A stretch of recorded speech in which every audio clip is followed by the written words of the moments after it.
Criminals are not executed immediately after their trial, as they are abroad, but are given several days to prepare for death. During that time, they may ask for anything that they require, either for the soul or for the body.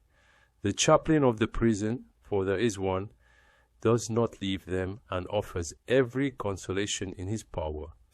The day before the execution, those who desire it may receive the sacrament, provided the chaplain thinks that they have sincerely repented and are worthy of it.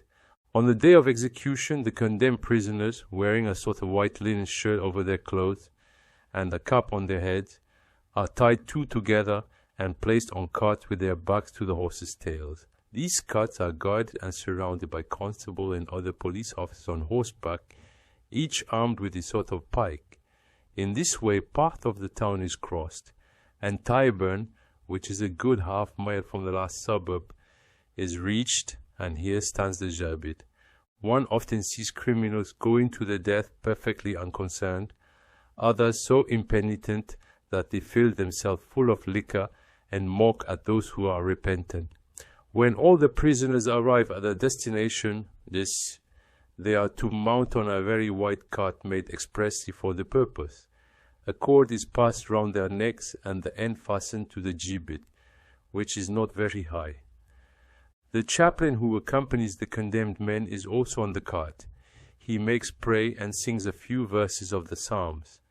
Relatives are permitted to mount the cart and take farewell. When the time is up, that is to about a quarter of an hour, the chaplain and relations get off the cart. The executioner covers the eyes and faces of the prisoners. With their caps, lashes the horses that draw the cart, which slip from under the condemned men's feet, and in this way they remain all hanging together. You often see friends and relations tugging at the hanging men's feet so that they should die quicker, not suffer. The bodies and clothes of the dead belong to the executioner. Relatives must, if they wish for them, buy them from him, and unclaimed bodies are sold to surgeons to be dissected. You see most amusing scenes between the people who do not like the bodies to be cut and the messengers the surgeons have sent for bodies. Blows are given and returned before they can be got away, and sometimes in the turmoil the bodies are quickly removed and buried. There is no other form of execution but hanging. It is thought that the taking of life is sufficient punishment for any crime without worse torture. After hanging, murderers are, however, punished in a particular fashion.